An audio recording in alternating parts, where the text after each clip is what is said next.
Before you hear what happened at dawn, do one thing for me: subscribe. If you're drawn to frontier mysteries, Arctic encounters, and the kind of justice the wilderness delivers when courts are 1,000 miles away, this channel is your cabin light in a long polar night. Now listen closely, because this story starts with a man who owned almost nothing and ends with 1,000 people standing outside his door. He woke to a sound that didn't belong to the north. Not wind. Not ice groaning under the lake. Not a fox barking at darkness. This was deeper, like distant thunder rolling across hard-packed snow, a rhythm of many feet, and beneath it the whisper of runners. Sleds. His eyes snapped open. The stove had died. Frost feathered the window. He didn't move because the first rule up here is simple. If you don't understand a sound, you don't rush toward it. The thunder circled, slow, controlled. Not a drunk mob, not wolves. Organized, the way a traveling camp moves when it has elders to protect and children to feed. He reached for the rifle beside the bunk, then stopped. Another rule: steel and pride can get you killed faster than hunger. He crossed to the window and wiped a circle in the frost. Outside, the moon hung low over the black spruce, and there they were, shadows everywhere. At first dozens, then more as his eyes adjusted, parkas edged with fur, hoods up. Dog teams shifting and snorting, steam rising from their mouths. Sleds lined like ribs along the snow, spears and rifles and tools that could be either, depending on the day. They had formed a wide ring around his cabin, not close enough to rush, not far enough to ignore. A respectful distance the way you stand around a fire, near enough to share heat, far enough to keep your hands from burning. And that was the contradiction that made his stomach tighten. If these were raiders, they would have come hard and fast. If they meant to kill him, the first shot would already have cracked through the glass. But there was no shouting, no torches, no laughter, just silence and waiting. In Inuit country, silence isn't empty. Silence is a language. It can mean respect. It can mean grief. It can mean you are being measured. A figure stepped forward from the ring, raising an empty hand, slow, deliberate. Behind that person, a woman shifted a child on her hip. An elder leaned on a staff. Someone murmured to a dog team in that low, steady voice used to calm living things that pull you home. It didn't feel like a siege. It felt like a gathering. The trapper swallowed hard. He lived out here to be unseen. Poor cabin, poorer supplies, tea, flour, trapline luck. He owed nobody, belonged to nobody. He had spent years becoming small on purpose. So why had the North delivered an entire people to his door? He tried to remember what the old hands at the trading posts used to say. In this land, generosity is not weakness. It's a rope thrown across thin ice. You don't know who will need it next. You don't know who will remember. Then a memory flashed, only days old. A shape on the snow near the river bend. A body too light. Hands shaking as they accepted warmth. A cup of melted ice offered without questions. He hadn't asked for a name. He hadn't asked for payment. He had done the smallest thing a man can do and still call himself human. Now the ring outside shifted, and a new sound joined the runners and boots, a faint tapping at his doorstep, like someone marking a sign. The trapper lowered his hand to the latch. Through the planks, a voice spoke in a language he didn't know, calm, close, then offered a single English word, chosen like a key: friend. The word friend should have loosened his chest. Instead, it tightened it, because friendship in the North was never free. It was a bond, and bonds pulled, sometimes towards safety, sometimes straight into a storm. He didn't fling the door open. He cracked it just enough for cold air to knife in, and for him to see faces without giving away his heat. The figure nearest lowered their head, not like surrender, but acknowledgement. No one rushed him. No one touched the latch.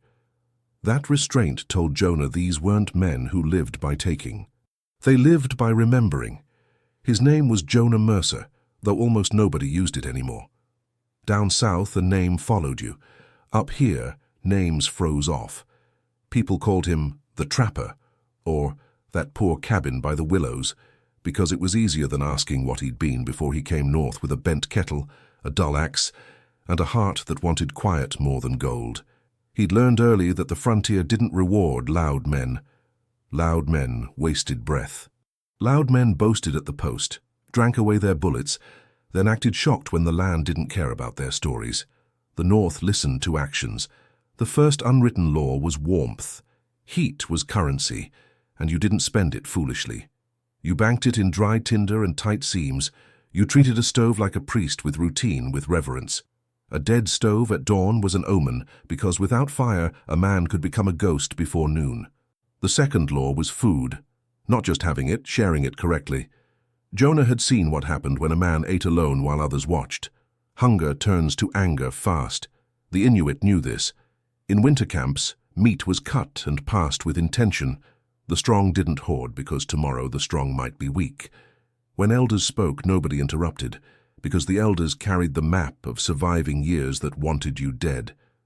The third law was the land itself. You didn't curse it. You didn't challenge it. You moved with it, matching the wind. Jonah had watched Inuit hunters read snow like scripture. The drift that hides a crack, the shine that means new ice, the scattered tufts that tell you where caribou moved before the last blow. If you treated the Arctic like something to conquer, it taught you humility with a broken leg. And then there was the law nobody wrote down because it was a warning. Don't brag, and don't belittle what you don't understand. Jonah had once laughed at a charm sewn into a parka hood, little stitches, tiny beads. An older woman had looked at him like he was a child and said gently, "That stitches can hold more than cloth. They can hold promises." In a world where paper rots and ink freezes, meaning travels on the body, on the sled, on the knife handle passed from hand to hand. That was why the circle outside his cabin scared him more than rifles ever had.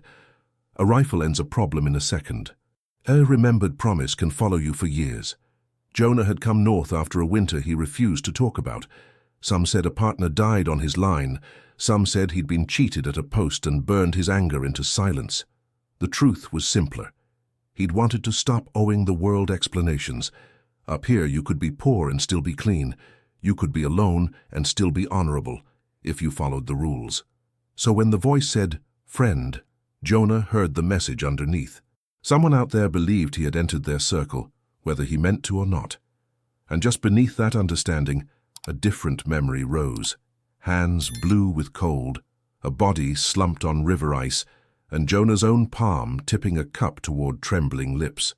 He stared at the ring of waiting faces and realized the North was about to ask him what kind of man he truly was, not in words, but in consequences. He could have left them there, and nobody would have known. That's the truth that makes this story burn, because in the North, fresh snow hides mistakes the way it hides tracks. 3 days before the ring of sleds appeared at his door, Jonah was on his line long after he should have turned back. The sky had that hard, pale look that comes before a blow, and the wind kept changing its mind, whispering, snapping, whispering again. He crossed a narrow river channel where the ice was younger, darker, and honest. Inuit hunters warn about new ice, the kind that can look solid from a distance and betray you up close.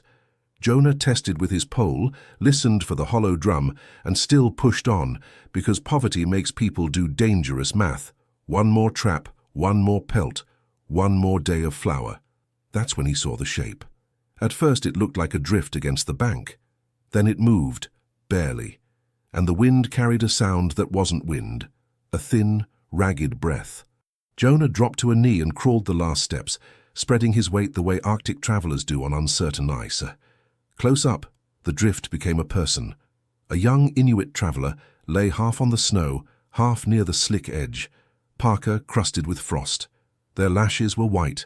Their hands were raw, fingers curled like they had been gripping something that slipped away. Jonah didn't see weapons. He saw exhaustion, the kind that makes the body start choosing sleep over life. His first instinct was fear. Fear of trouble, fear of being blamed, fear of stepping into a story that wasn't his. Then the contradiction hit. He was afraid. But he was the only warm thing for miles. If he walked away, the land wouldn't judge him. It would simply finish what cold had started.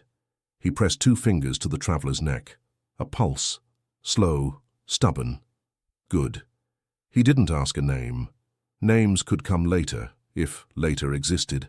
He dragged them away from the ice edge, then shrugged off his outer coat and wrapped it around their shoulders. He felt the risk immediately, his heat bleeding into the air. Inuit elders say a person's warmth is borrowed from the camp. You don't own it, you carry it. From his pack he took what little he had, dried meat, tea, and a lump of fat wrapped in cloth. He melted snow in his tin cup, then held it over a tiny fire sheltered behind spruce boughs. When the water steamed, he lifted the cup to the travelers' lips. They drank in small pulls like someone afraid the world might change its mind. Jonah waited between sips. Patience is another northern law. When the travelers' eyes finally opened, they were wary, focused, the look of someone who has learned not to waste strength. They tried to speak. Jonah caught only a few sounds, inuktitut, quick and soft. He understood none of it, but he understood the tone, not pleading, not threatening, measuring. He kept his voice low. You're safe. Fire's small, but it's yours too. He expected gratitude. Instead, the traveler's gaze flicked to his hands, his boots, his knife, checking him the way you check ice. Then, with effort, they reached into their parka and produced a small braided strip, thread and beadwork, simple and durable. They pressed it into his palm, not as payment, but as a marker. Before Jonah could refuse, the wind rose. Snow began to needle sideways. The traveler pushed up, returned his coat with careful respect, and started moving, slow but determined, toward the tree line where the storm would break. Jonah watched them go, unsettled by how quiet it all was. No dramatic thanks, no bargaining, just a life saved, and a token that felt heavier than it looked. That night, back in his cabin, he hung the braided strip near the stove to dry, then wondered why, for the first time in years, he felt like he'd been seen. Jonah tried to tell himself it was nothing. A strip of braid, a few beads, thread tight enough to survive cold and salt and years. People at the posts traded in bright things all the time. Glass beads, brass buttons, little charms carved for tourists who never saw a real blizzard. This didn't look like that. This looked like something made slowly with purpose, by hands that understood winter. He set it on the rough table beside his tin cup and watched it while the kettle hissed. The cabin smelled of damp wool and smoke. Outside, the wind dragged snow across the roof like fingernails. Inside, the stove fought back, tick by tick, turning ice into water and water into breath. Jonah had lived alone long enough that he could hear the smallest things, the pop of sap in a log, the faint settling of the cabin's beams, the way silence changes when someone else's story enters your home. He turned the braid over between his fingers. The pattern was simple but not random. 3 dark beads, then a lighter one, then 3 again. A twist in the thread that wasn't just decoration, it locked the weave so it couldn't unravel. Practical beauty. Arctic beauty. He remembered something an old Inuit interpreter once told a trader at the post, when the trader laughed at a stitched amulet sewn into a parka seam. The interpreter had said, calm as a winter moon, that some things aren't good luck. Some things are introductions, a way of saying I am known. I belong. Don't harm me unless you want to answer for it. Jonah had shrugged at the time. Now he didn't. Because the traveler hadn't left the token like a tip. They had pressed it into his palm like a decision. For a moment, Jonah considered tossing it into the fire. He'd seen what happened when men wore the wrong colors in the wrong town. Symbols can start fights. Symbols can end them too. Up here, a mark was sometimes safer than a gun, because a gun makes you responsible for every bullet, but a mark makes you responsible for a whole history you may not understand. He stood and walked to the wall where his coat and traps hung. He held the braid up in the firelight. The beads didn't shine like cheap glass. They had a dull, honest finish, as if they'd been worn close to skin. He imagined it stitched to a mitten cuff, tied to a sled lash, braided into a dog harness, something you touch without thinking, a reminder carried every day. The more he looked, the less it felt like an object, and the more it felt like a message. He had offered warmth without questions. In many places, that would be the end of it. A good deed, then forget. But in Inuit life, hospitality isn't a performance. It's survival. When storms erase trails and darkness lasts for weeks, kindness becomes a network. A person fed today might be the person who finds you tomorrow when your world breaks. Sharing isn't charity, it's belonging. Jonah poured tea and tried to swallow, but his throat was tight. The fear wasn't of the Inuit. It was of being pulled back into community after years of cutting himself loose.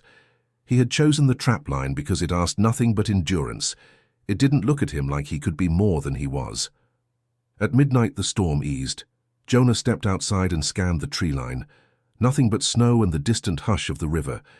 Yet he felt watched, not with hostility, but with attention. He thought of the traveler's eyes, sharp despite exhaustion, and the way they had checked him the way you check ice. Back inside, he didn't hide the braid. He hung it on a nail near the stove, where it could dry and be seen. It was a strange choice for a man who wanted no ties, but something in him understood another northern rule. When someone offers you a sign, refusing it can be an insult, and insults travel faster than sled dogs. He lay down and tried to sleep, but the cabin felt different, like a place that had been added to someone else's map. Just before dawn, the stove gave a soft, tired sigh, and Jonah dreamed of a ring of shadows in the snow, quiet, patient, waiting for him to step outside and answer what the mark on his wall truly meant. By the second day after the storm, Jonah stopped telling himself he was imagining it. It began with the dogs. At first it was only the faintest sound at night, one sharp bark far out, then silence, then another bark answered from a different direction. Wolves didn't bark like that, not with pauses that felt deliberate, and Jonah knew every dog team within a day's travel of his cabin, at least by the way their bells and runners sounded on hard snow. These were new. He told himself it was a passing party, a hunting group moving between camps. That would have made sense. The contradiction was that the sound never came closer, never drifted away. It circled, always beyond the black line of spruce, as if the forest itself was breathing. On the third day, he found tracks that weren't his. Not near the door, no one was foolish enough to step into the open and leave proof. The prints were high on the ridge where his trapline bent, shallow as if made by a light traveler in soft muklux. They crossed his trail once and vanished into wind-swept snow. Jonah crouched and touched the edge of one print. The snow inside was older than his morning walk. Someone had been there before him, watching him leave, watching him return. In Inuit country, to watch isn't automatically a threat. Watching is how you learn the mood of the land, the direction of weather, the honesty of a stranger. Elders teach children to see first, see the drift that hides a crack, see the ptarmigan's turn, see the way a person carries their shoulders when they lie. Jonah had always respected that way of moving through the world, quiet, careful, never wasting motion. Still, he felt the weight of eyes. On the fourth day, he smelled smoke that wasn't his.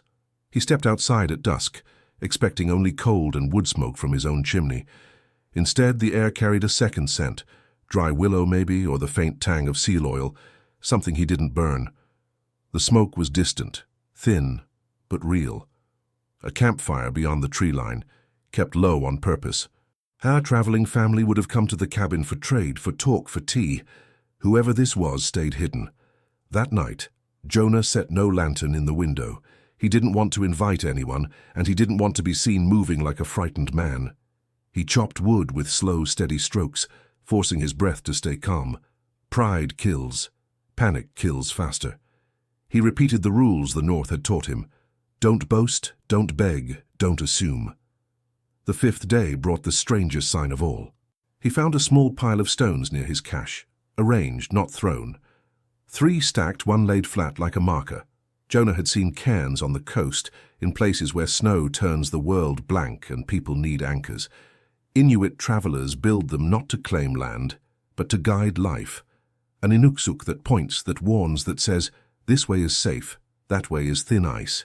This wasn't a full inuksuk, just a hint of one, as if someone was saying, we know where you keep your food and we are not taking it. Mercy can feel like menace when you're alone.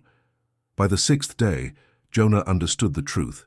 He was being measured, not by a rifle sight but by patience. They were watching whether he would waste bullets into the trees, watching whether he would curse the land or blame the people of it, watching whether the kindness on the river had been a moment or a rule he lived by. He tried to sleep, but the cabin creaked like a ship in ice. Near midnight the dogs barked again, closer this time, and then stopped all at once, as if every living thing had turned its head in the same direction. Jonah sat up in the dark, listening.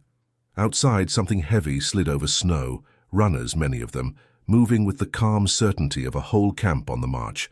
The next morning, the world looked ordinary again, and that was what made it dangerous. A pale sun skimmed the horizon, turning the snow into hammered tin. Jonah split kindling and tried to believe the 6 nights' runners had been only river ice shifting. Then he heard a sound the north doesn't make by itself. Laughter, metal clinking on wood. A dog team pushed hard. 3 men came out of the trees as if they owned the trail. Not Inuit. Their coats were wool-patched with canvas, their beards rimed white. One led a tired team, another carried a rifle like a tool he used too often. The third wore a trader's sash and a grin that tried to look friendly. They stopped in the open, far enough to feel safe, close enough to make sure Jonah heard every word. "Morning," the trader called, voice loud on purpose. "Heard you're the fellow living fat on the river." Jonah didn't correct him. He was living thin, thin walls, thin flour, thin patience. "What do you want?" The rifleman spat into the snow. "We want names." He said it like names were currency, like a man could pay with them and walk away clean. The trader stepped forward a half-pace, careful to keep his hands visible, an act for Jonah and for anyone watching from the spruce. "There's been trouble," the trader said. "A storehouse downriver hit. Supplies gone. Folks say it's Inuit. Folks say you've been seen talking to them." "Folks say," Jonah repeated, tasting how cheap those words were. The quiet man produced a torn strip of cloth. "Found this near the tracks," he said. "Same kind of stitch you see on their parkas. Proof enough for me." Jonah stared at it. It could have come from anything, that was the point. In a country where law is far away, people pin guilt to whatever they can hold. "You didn't come for proof," Jonah said. "You came for permission." The trader's grin tightened. "We're offering you a chance to be on the right side of this." He pulled out a small pouch and shook it. Coins clicked, silver or brass pretending. Money has a loud voice at a lonely cabin. "Tell us where they camp," the trader said. "You'll get paid. And when the post hears you helped, you won't have trouble." Jonah's eyes flicked against his will to the nail by the stove where the braided strip hung drying. A mark he didn't fully understand, but he could feel its weight now like a hand on his shoulder. The rifleman took one step closer, boots crunching. "And if you don't?" he asked. "Accidents happen, cabins burn, traps disappear, a man freezes, and nobody asks why." The threat was casual, delivered like a weather report. Jonah had heard that tone in trading towns where people mistook cruelty for strength.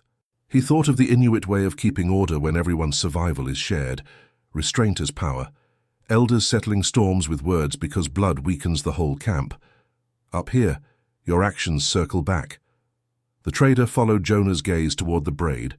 His smile turned thin as ice. "So it's true," he murmured. "You've been marked." "I gave water to a person on the river," Jonah said. "That's all." "That's never all," the trader answered. And for the first time Jonah heard fear in his voice, not of Jonah, but of what the braid represented. The 3 men waited. Somewhere beyond the tree line, a dog whined once and went silent. Jonah realized he wasn't choosing between truth and money. He was choosing between 2 kinds of law, the loud law of guns and rumors, and the quiet law of a people who remembered. He lifted his chin. "I don't have names to sell," he said. The rifleman's eyes hardened. The trader's grin vanished, and from the forest a shape moved, slow, deliberate, stepping out as if the land itself had decided to speak. The figure who stepped from the trees didn't hurry. That alone changed everything. The traders froze as if the air had thickened. The rifleman's barrel dipped, then rose again, uncertain. Jonah watched the newcomer's posture more than their hands, because in the north, a person's intent shows first in the way they move. This one moved like someone who knew they were being seen by more than 3 strangers, like someone carrying the weight of witnesses. A young Inuit woman emerged into the open, hood edged with fur, cheeks wind-burned, eyes steady. Jonah recognized her immediately. Not by her face, he'd barely seen it through storm and frost, but by the calm way she held herself, as if she belonged to the land rather than merely standing on it. The traveler from the river. She didn't look at Jonah first. She looked at the traders. Then she looked at the torn strip of cloth in the quiet man's hand, and her expression tightened. Not fear, not anger, something colder. Recognition of a lie being dressed as evidence. The trader tried to recover his smile. "Well now," he said, too loud. "Perfect timing. We're asking your friend here some questions." The word friend sounded wrong in his mouth, like a borrowed coat that didn't fit. The woman spoke softly in Inuktitut, a few quick sentences. Jonah couldn't translate the words, but he understood the rhythm. Measured, controlled, the way elders speak when they want to prevent a spark from becoming a fire. The rifleman answered with a shrug and a crude laugh. He didn't understand restraint. He mistook it for permission. Jonah felt the pressure of the moment settle on his ribs. It would be easy, so easy, to point into the trees and be done with it, to buy quiet with betrayal. In most places, that's how a poor man survives. But the North had taught him a different arithmetic. Hospitality here wasn't politeness. It was a rule older than any post. You share warmth because tomorrow you might need someone else's stove. You share water because thirst makes brothers out of strangers. Among Inuit communities, there's a principle often described as serving the community, pijit sirnik, doing what keeps life moving for everyone, not just for yourself. Breaking that isn't just rude, it's shameful. It stains you. And stains travel. Jonah looked at the traders and saw what they really were. Not lawmen, not protectors, just men chasing certainty. They wanted a story where someone was guilty and someone was safe. And they wanted Jonah to sign it with his voice. The trader stepped closer, lowering his tone like it was an agreement between men. "You don't have to love them," he murmured. "You just have to talk. We'll handle the rest." Handle the rest. Jonah heard the phrase as clearly as he heard the wind. It meant broken camps, frightened children, a trail of violence that would be blamed on how the frontier is. It meant blood made ordinary. He turned his head slightly toward the woman. Her eyes met his for the first time. No pleading, no gratitude. Only a quiet question. "Will you be the man you pretended to be on the river?" Jonah's mouth went dry. He thought of the land, how it doesn't forgive boasting, how it punishes panic, how it rewards steadiness. Avatitinik kamatsiarnik, respect for the environment, the old idea that the land is not an enemy but a relationship. Jonah had lived by that without having words for it. He faced the traders again. "You're not asking for names," he said. "You're asking for a life." The rifleman's jaw tightened. "Careful," he warned. Jonah nodded once, as if agreeing with the warning rather than resisting it. "No," he said simply. "I won't talk." For a heartbeat the world went silent, even the dogs beyond the trees holding their breath. The trader's face hardened. "Then you've chosen your side." Jonah felt that sentence land like a brand. He had spent years avoiding sides, living small so nobody could claim him. And yet with one refusal he'd stepped into a circle he couldn't see the edges of. The Inuit woman spoke again. One short line, then lifted her hand and pointed, not at Jonah, not at the traders, but toward the ridge behind the cabin, where the tree line thickened. The traders followed her gesture, and their confidence faltered. Because the shadows in the spruce were no longer just shadows. Jonah had imagined many ways a man could die on the frontier. A rifle shot at the doorway, a knife in the dark, a slow mistake on thin ice. What he had never imagined was this: dawn breaking over his cabin like a ceremony, and 1,000 Inuit arriving as if the land itself had called them. The traders stared at the tree line as more figures resolved into clarity, not a handful, not a hunting party.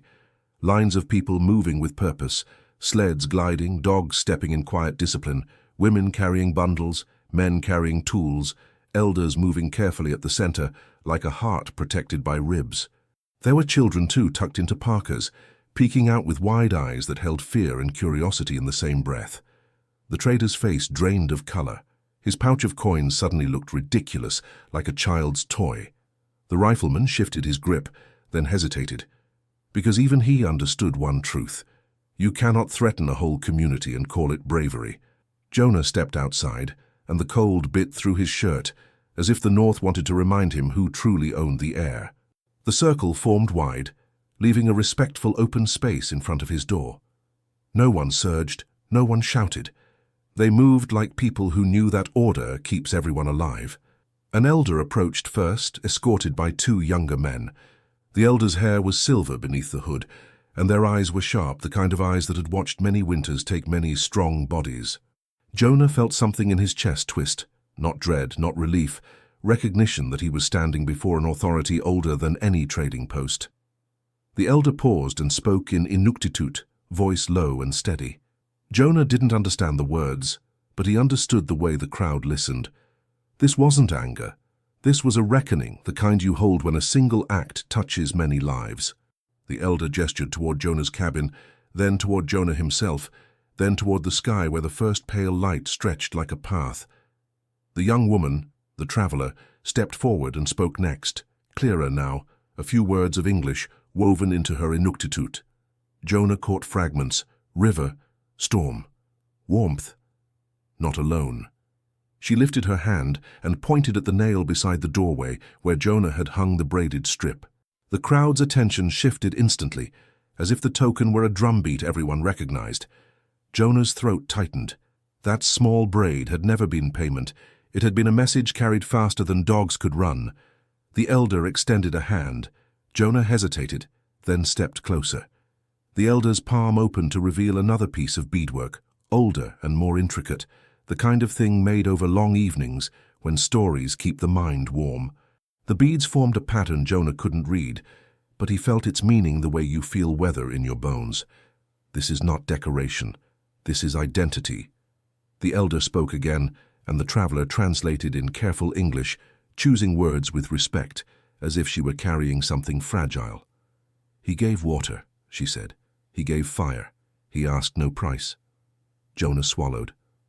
Anyone would, he lied. The traveler's eyes held him. Not anyone, she corrected gently. Many ask why first. Many ask what they get. The elder lifted a finger and silence deepened. The traveler continued, voice steady. She is not only a traveler, she said. She is our blood in many tents, a niece to one, a granddaughter to another. She carries a promise from the coast camp. She was sent with news. When storm took her, the news could have died with her. Jonah felt the ground shift under his feet. The kindness on the river had not saved a stranger. It had saved a thread in a net that held a whole people together. The trader tried to interrupt, forcing a laugh that cracked. That's all very touching, he said, but we're here about raids. The elder turned their head slowly, and the trader's voice withered. No threat was spoken. None was needed. The elder's gaze was the kind that made men remember they were small. The traveler's tone hardened, just slightly. There was a wrong, she said, not by the land, not by our people. A wrong done to us, and a lie made to look like truth. Behind the elder, two men stepped forward with a bundle wrapped in hide. They set it on the snow and opened it just enough for Jonah to see torn cloth, a broken strap, and something that looked like the trader's proof but cleaner, newer. Handled like evidence, not like bait. Jonah understood then why so many had come, not for revenge, for a public sorting of truth, where everyone could witness, where no one man could twist the story later at a post over rum. The dawn light strengthened, and Jonah saw it clearly. The North was not surrounding him to take his life. It was surrounding him to decide what his life now meant. And somewhere behind the disciplined silence, the traders began to realize that the question was no longer whether Jonah would speak, but whether their own mouths had already condemned them. The traders tried to stand tall, but the snow around Jonah's cabin had become a witness circle, and witnesses changed the shape of a lie. No one shouted, no one rushed. The Inuit camp moved with the quiet order of people who survive by staying disciplined. Hunters posted at the edges, dogs settled, children guided behind sleds. An elder spread a sealskin on the snow like a table, because even judgment here is done with dignity. We came to protect folks, the trader said. Supplies were stolen. Tracks can be made, the young traveler answered. Her English was calm now, not timid. Jonah remembered what Inuit hunters had taught. Snow tells the truth, but only if you know how to read it. A dragged boot can mimic fur-wrapped soles. A branch can be snapped and placed. In a land where trails are lifelines, staged tracks are a deep kind of dishonor. The elder spoke, and the traveler translated. If you claim a story, carry it in front of everyone. That was the trap. No pit in the ice, only public daylight. In the north, reputation is survival math. The quiet outsider lifted his proof, a torn strip of cloth. An elder woman stepped forward and asked for it. She held it close, sniffed once, then shook her head. Murmurs ran through the crowd. It smells of their fire, the traveler said, translating. Not of our oil, not of the coast. You burned this. The trader's eyes flicked toward his rifleman. Jonah saw the wobble.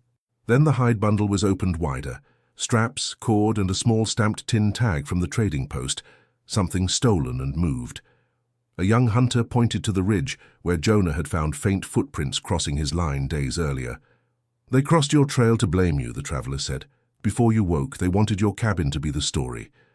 The trader tried to laugh. How you can't prove... A man stepped forward, holding a sled runner with fresh shavings and chips of post paint along its edge. He turned it so everyone could see, then set it beside the trader's sled. The paint matched.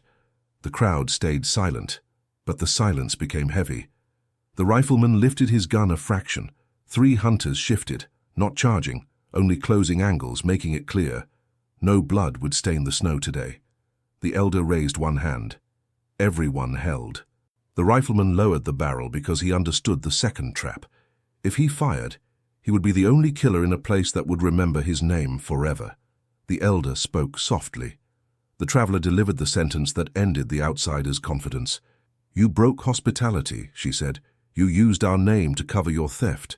You tried to buy a man's tongue. Now you leave with what you brought. Shame. There was no beating, no spectacle. The justice was colder than that, poetic, practical. The stolen goods were returned in full view. The trader's pouch of coins was placed on the sealskin as restitution, counted openly so no one could twist the truth later at a post counter. Then the final turn. The outsiders were made to walk their own false trail back toward town, carrying what they had taken, escorted at a distance. Not prisoners, examples, a message to every cabin and storehouse. The north is not empty, and it does not forget. As their figures shrank into the spruce, Jonah felt the clearing exhale. The elder looked at him, and Jonah understood the reckoning was not finished. The community had saved him from becoming a scapegoat, but the braid on his wall was never only protection. A mark is also a responsibility. The traveler's gaze went to Jonah's door, then to the horizon where the sky was turning steel blue with new weather. Her voice dropped.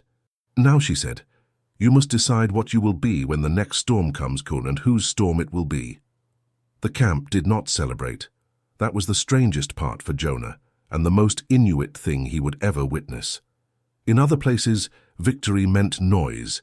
Drinks, shouting, someone pounding a table and telling the story bigger than it was. Here, the truth being restored was not a triumph. It was maintenance, like repairing a sled runner before it snaps in a blizzard. Like stitching a tear in a parka before cold finds skin. When the outsiders disappeared into the trees, the elders remained. The circle loosened, but it did not vanish. People moved with purpose. A woman checked on the dogs. Another handed a child a strip of dried meat. A young man packed the sealskin table away with the care you'd give to something sacred. Jonah stood on his doorstep feeling exposed, like his cabin was suddenly a public place. The elder who had first approached him stepped forward again. This time there was no tension in the air, only weight, like the moment after a storm when you realize your roof survived. The elder spoke in Inuktitut, slow and clear. The traveler stood beside Jonah and translated carefully, respecting the meaning more than the exact words. You gave without asking, she said. You did not make a bargain. That is not small. Jonah wanted to protest. He wanted to say it was only water, only fire, only a man doing what any decent man would do, but he had learned something these 10 days. Only is a word that belongs to people who don't live where winter can kill you for pride. The elder reached into their parka and drew out a new piece of beadwork. It was not bright, not showy. It was practical, tight woven, shaped to be worn, not displayed. The pattern echoed the simple braid Jonah had been given on the river. But this one carried more history, more hands. It had been made by a community, not a single traveler. The elder held it up so everyone could see, then stepped close enough to tie it onto Jonah's wrist. The knot was firm. The touch was brief, yet Jonah felt as if a door he had kept shut for years had been opened with one quiet gesture. The traveler's voice softened. "This means safe passage," she said. "It means you are under our eyes, not as prey, not as a stranger, as someone who acted with a good heart." Jonah stared at the beads against his rough skin, feeling a strange mix of warmth and fear. Because a mark that protects you in one world can condemn you in another. He looked past the circle to the spruce line, imagining the trading post, the men behind counters, the way rumors moved faster than sled dogs. He could already hear the words, "He's gone native. He's on their side. He can't be trusted." The same people who had demanded names would now invent them. The elder seemed to read Jonah's thoughts. Inuktitut flowed again, and the traveler translated with a steadier edge. "The post people will talk," she said. "They talked before. They made lies into tracks. Now they will make a mark into a story." Jonah swallowed. "So what does your mark cost me?" The elder answered without hesitation, and when the traveler translated, Jonah felt it land like truth.